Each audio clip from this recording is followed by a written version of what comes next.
We've heard it all before, haven't we? The Catholic Church is the enemy of science, progress, and reason. Well, it's all nonsense, and we're going to debunk it mercilessly. Join me right now for the Catholic Church, builder of civilization.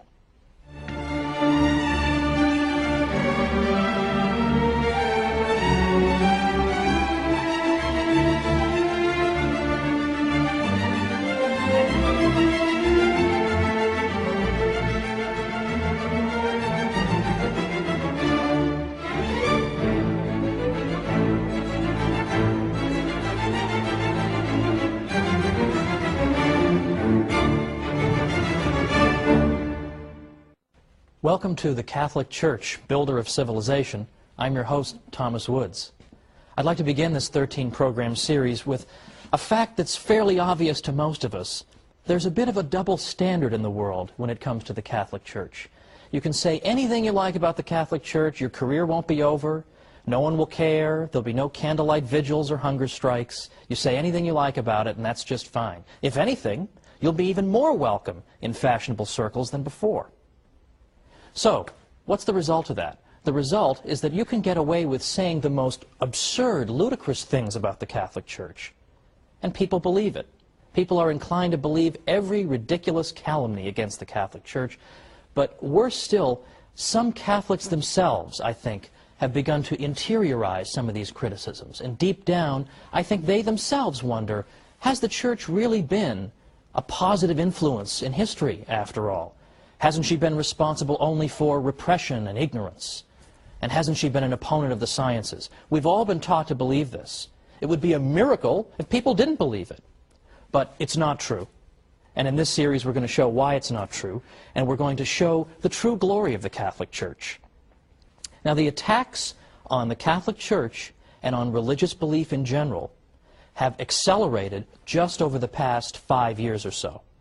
We've already seen in recent years, best-selling books by Richard Dawkins and Daniel Dennett, Sam Harris, condemning religious belief in general as irrational and foolish, and in effect they're saying to children in this country, your parents are stupid for teaching you the faith. Worse than that is that after the July 7th, 2005 bombings in London, what we began to see is this trend, that Islamic terrorism is now giving intellectuals an excuse to oppose all religion. The argument being that all religion is irrational, all religion can give rise to violence, so it should all be condemned. So, for example, in Scotland's Sunday Herald, we read Muriel Gray saying, "The cause of all this misery, mayhem, violence, terror, and ignorance is, of course, religion itself." And she called religion Dark Ages nonsense.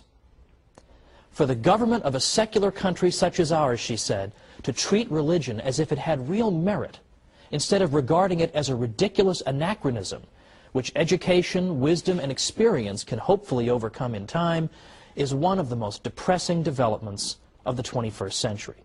Now, I'll leave aside the fact that she doesn't know how to use the word hopefully correctly. That's another matter. The point is, this is our critic. Another critic, Polly Toynbee in the London Guardian, said, "It is now time to get serious about all religion and draw a firm line between the real world and the world of dreams." In the London Spectator, Matthew Paris said, "What unites an extremist mullah with a Catholic priest or evangelical Protestant minister is actually much more significant and interesting than what divides him from them." Well, these criticisms have become routine. Day in and day out we hear them. All religion is the enemy of progress. But the Catholic Church in particular is consistently viewed as the enemy of science and progress and knowledge. Consistently. Now, why is that? How did that happen? In part, it began 200 years ago or more in the so-called Enlightenment, which was a period in 18th century European history in which the intellectual classes became extraordinarily hostile to the Church. They disparaged the Middle Ages consistently. In fact, that's why they had the word Enlightenment. Because the idea was that before the Enlightenment, before the wonderful 18th century, all we had was misery and backwardness and ignorance fostered by the Catholic Church. But now, thankfully, we have secular intellectuals to bring us enlightenment. I sometimes think that the most depressing job on earth must be to be a history professor who teaches about the Middle Ages. It must be the most depressing job on earth. All day long, you lecture about the Middle Ages, and you say, the Middle Ages weren't so bad. In fact, a lot of great things happened in the Middle Ages. Catholic Church made a lot of great things possible. You lecture on this all day long. You write books and articles on it. You even appear on television. You appear on radio. And you talk about it. And what happens? You get home at night, you turn on the TV, nothing you've done has made any effect. Everybody still believes the Middle Ages was a time of ignorance and repression, and it was all the fault of the Catholic Church. All of that stuff, in effect, cannot be dislodged. It must be extremely depressing. Now, why are these falsehoods so resistant to the truth? Why is it so hard to get people to change their minds on this? Well, ever since the Enlightenment, what has taken root in our culture and in our way of thinking is that the Catholic Church is assumed to be wrong, and that secularism, that is the idea of organizing society and all of life without reference to God, that is said to be the source of progress. So by definition, anything the Church is connected to involves retrogression, whereas anything that a secular intellectual brings us, well, that brings us progress. And that has been the lens through which history has been viewed over the past 200 years. That's why it's only over the past maybe 50 years that we've begun to see historians finally cracking through this nonsense and finally saying, wait a minute, not only did the Catholic Church not obstruct the sciences, she may have helped to foster them. Not only did secularists not invent the science of economics, for example, but in fact it turns out it was Catholic priests and professors who developed the ideas of economics centuries earlier, and on and on and on. But it's taken a long time to crack through this accepted idea that the Church is responsible for retrogression and ignorance. It's taken forever. Now let's think about some of these areas in which the Catholic Church has really built our civilization. I mean, I choose that word advisedly. Why is it that the Catholic Church can be said to be her builder? Well, for example, consider how we think about charity, charitable work. We think that you're engaged in charity when you help somebody without any expectation of a reward, when you do it because it's good and it's right to do it. You do it because you know that in the grand scheme of things, that unfortunate person is in some sense your equal, having been made in the image and likeness of God, and so you help that person. You don't help that person because you expect 3 years down the road to revisit him and say, remember that $15 I gave you, why don't you cough it up? Or to revisit him and say, I need votes, I need some political support, why don't you come help me? We don't do it so we can tell the whole world, hey, look at what a great guy I am, I just gave that guy $10. We don't do it for those reasons. We do it for the reasons that I gave, purely disinterested motives. Well, where do we get that idea? That idea comes from the Catholic Church. Because in ancient Greece or Rome, if you had said, oh, I'm going to go help somebody with no expectation of any reciprocity, I'm just going to go do it out of the goodness of my heart, they would have thought you were crazy. What are you talking about, man? Much less the idea that I would pray for and even try to help my own enemies. What, are you insane? But yet today, we take this for granted as the ideal, that the good man tries to observe these principles. But again, where do they come from? They come from the Catholic Church. The Catholic Church teaches this about charity. The ancient world didn't. So here's an area in which things that we take for granted, this is the way we think, we take it for granted. Where does that come from? It comes from the Catholic Church. We'll have more to say about that in a future episode. How about the idea of rights, that I have a right to own property, or a right not to be killed, for example? Where does that idea of rights come from? Well, we've always been told that secularists in the Enlightenment, or just before the Enlightenment, came up with this idea. In the 17th century, all of a sudden, boom, rights just developed. Well, that's not true either. And once again, modern research is coming to the rescue of Catholicism. I know that sounds odd. You think modern researchers, you want to run the other way. But in fact, honest professors, Catholic and non-Catholic alike, are now saying that the idea of rights goes all the way back to the 12th century and Catholic canon lawyers who gave the idea its birth. And the idea of a right simply means that I have a certain immunity to invasion by you. You can't just arbitrarily kill me or deprive me of my property, things of this nature. That's all a right is, that it would be wrong for you to interfere with me in these areas. And where does this liberating idea come from? From the heart of the church. Or again, economic science. Did Adam Smith just think of economics in the 18th century? It all just came out of his head. He had this gigantic head, and all of economics just poured out of it.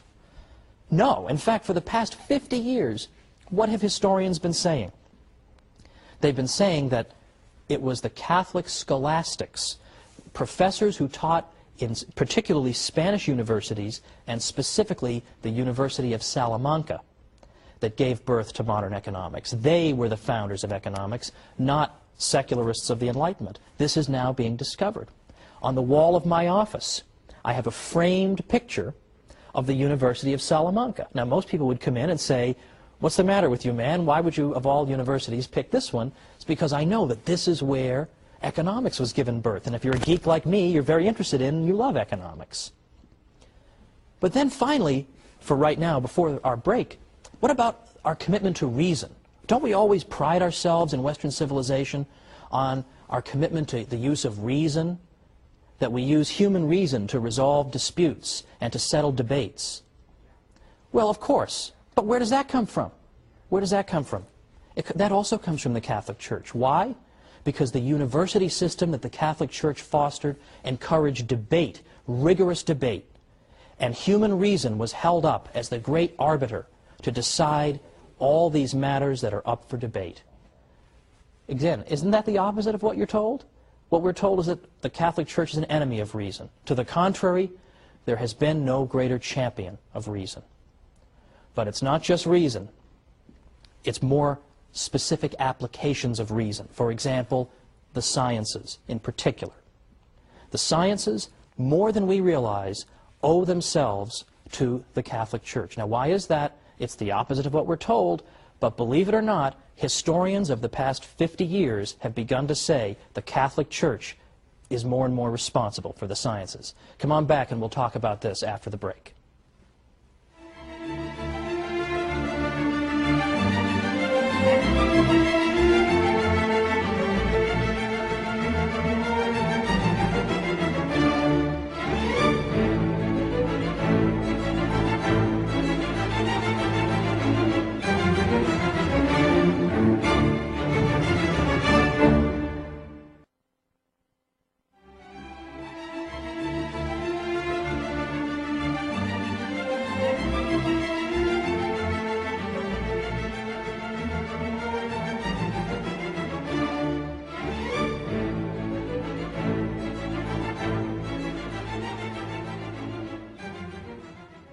Welcome back to the Catholic Church, Builder of Civilization.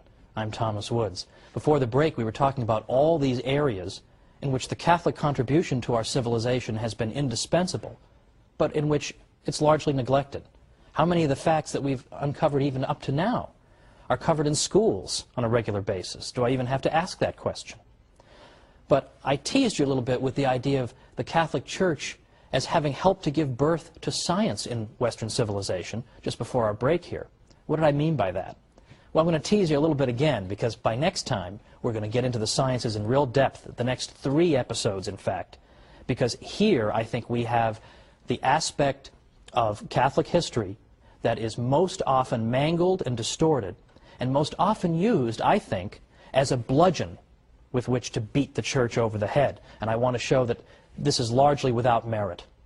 What I at least want to tell you for now is that it really is true that over the past 50 years, scientists who write the history of science have begun rethinking the old arguments against the Church and said, you know what, on second thought, the Church actually did very important things. There's a reason that science took root and then was sustained for so long in Western civilization, whereas it wasn't in others. And this, it turns out, is not in spite of the Catholic Church, but in some ways because of it. Now, 100 years ago, it's true, you would have read a book by Andrew Dixon White called, that refers to the alleged warfare between religion and science in Western civilization. Today, White's book is considered almost laughable among professors. It's so out of date and so ludicrous.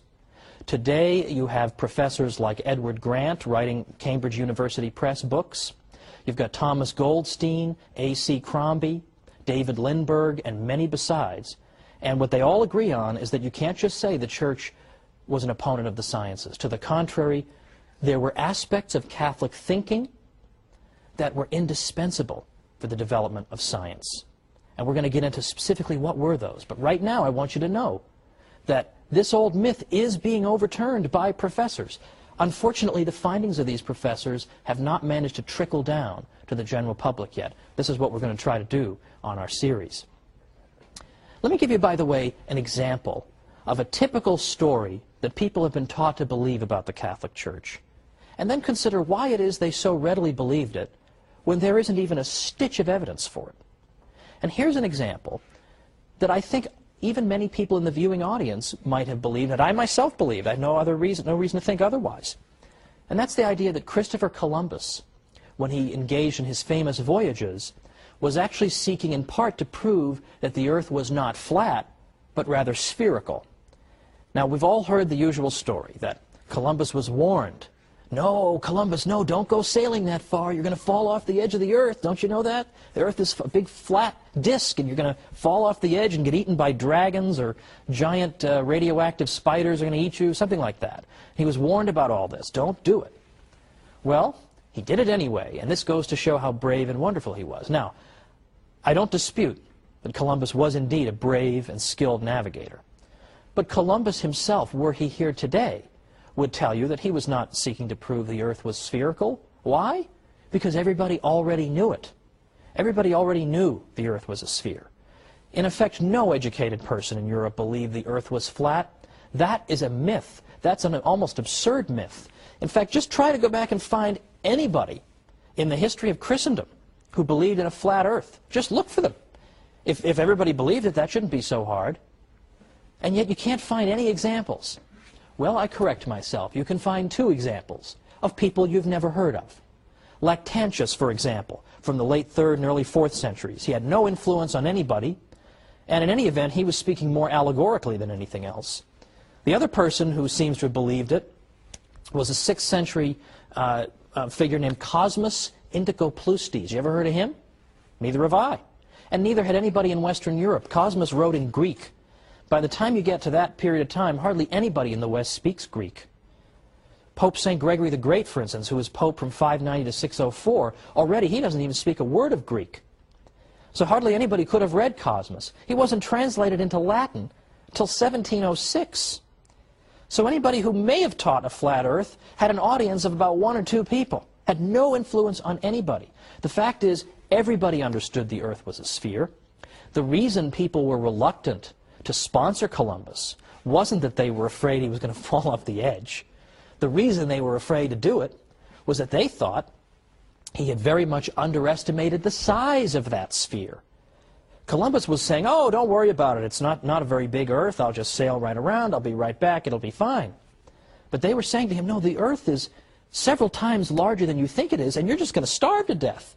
You're going to sail, and you're going to sail, and you're going to sail, and you're not going to be any land. Well, luckily for Columbus, a couple of continents managed to spring up, quite contrary to his expectation, and thankfully for him and for his crew. But that was why they didn't want him to go. It wasn't because they thought he was going to fall off the edge. Now, I realize that is so much the opposite of what you've been told. You almost think that I must be making this up, right? Sure, people believe in a flat Earth, but I promise you they didn't. And there's actually a whole book that was written to answer the obvious follow-up question. If nobody believed in a flat Earth, how did this myth ever get started?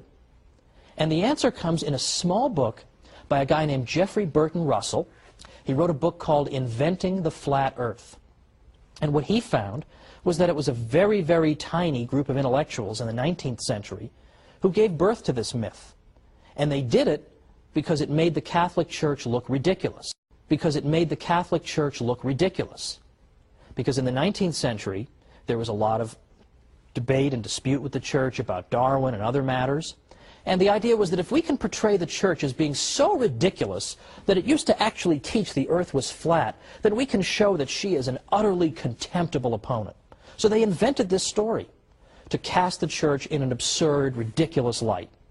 I am sure they had no idea the longevity of this myth, that in the 21st century people would still be taught it. I'm sure somewhere in the world right now as I speak, somebody's being taught the stupid church taught the earth was flat and brave, heroic Columbus proved them wrong. It just won't go away. But why won't it go away? Why does it have such staying power? And the reason is that it feeds into this Enlightenment stereotype, right? The Catholic Church is stupid, it inhibits progress, it forces us to believe foolish things. Well, that's exactly what we see in the flat earth myth, isn't it? Who could possibly believe the earth was flat? The ancient Greeks actually measured the circumference of the earth. So obviously they knew it was round. How could the foolish church think anything different? So there's a great example that can easily be overturned. But it hasn't been overturned because it serves a purpose. If you tried to invent some myth today about any famous person you could think of and say that so-and-so believed such and such, it would last for about 3 seconds. But people believe what they are prepared to believe. And people are prepared to believe the worst about the Catholic Church. So the point of the series, the point of the next 12 weeks in which I'll be joining you, is to go after not simply these little myths, but to build up an edifice to show the glories of the Catholic Church. Not simply to say, well, the Church didn't really do this, or the Church wasn't really so bad over here. We're not going to make any progress if our message is, the Catholic Church, not as bad as you thought. We need something a little more vigorous, a little more vigor in our message. We need instead to say, it's not simply the Catholic Church isn't as bad as you thought, or she didn't really teach the earth was flat. We can't win by always running around putting out fires. Nobody ever built a house by putting out fires. Fires have to be put out, it's true. But we understand that we can't build if that's what we're always doing. If we're always letting opponents of the church define the debate for us, then we're always going to be on the defensive. And it seems to me, given the state of our civilization, that it's about time that we went, shall we say, on the offensive. And we showed people all the glories of the church, and we showed them all this hidden history. So we don't have to say, oh, we're not really as bad as you think. We're far more glorious than we ourselves even realize. And we are going to be up against, well, frankly, very, very influential people in this world. I'm sure many of you remember that the European Union's Constitution excludes all mention of the Christian influence on Western civilization. How willfully blind would you have to be, surrounded by cathedrals and religious artwork and the fruits of what the church has given us? How blind would you have to be not to mention that the church had a little something to do with building this civilization? No. Instead, the European Union Constitution begins and ends with the idea that Western civilization, that comes to us from ancient Greece and Rome, and then from the Renaissance and the Enlightenment. And that 1,000-year period in between, well, I don't know what was going on. Apparently nothing much. That's the standard view, and that was the standard view many people had up until, as I say, as recently as 50 or 100 years ago. But today, any medieval historian worth his salt knows this is a whole lot of nonsense and would reject it with a laugh. But yet, the architects of the European Union exclude mention of the church or of Christ from their founding document. It isn't that they're stupid. If it were just a matter of stupidity, that would be easily overcome. We just come back with the facts and that'll be the end of it. It's that they're hostile to the church. I mean, what could be more obvious than that? Look at what the European Union is up to half the time. Do they seem like pious Catholics, most of these people? They have no interest in spreading the truth about the church. And that's why we as Catholics are under a particular obligation. We have to learn what we can about our faith. And we have to go and spread it. And we have to go and tell people the real history of the Catholic Church. Because if we don't defend ourselves, nobody's going to do it for us. I actually wrote a book called How the Catholic Church Built Western Civilization, because I thought it was about time that we told our story. And that's what I'm going to spend the next 12 episodes doing, is telling our story. But for next time, we're going to start 3 programs on the subject of the church and science. And you're going to have more ammunition then you're going to know what to do with by the time we're done with the next 3 episodes. Because did you know, for instance, that the Jesuits, the Society of Jesus, did you know that they were so accomplished in the sciences that right now 35 craters on the moon are named after Jesuit scientists? Did you know that 1 out of 20 of the greatest mathematicians who ever lived belonged to the Society of Jesus? Or that the Jesuits helped to found and then became the greatest practitioners of the study of earthquakes, seismology. And we can go on and on and on. Atomic theory, the study of ancient Egypt, the study of physics, and I can go on and on. There are so many ways in which the Catholic Church contributed to the sciences. So join me next time for the Catholic Church, Builder of Civilization.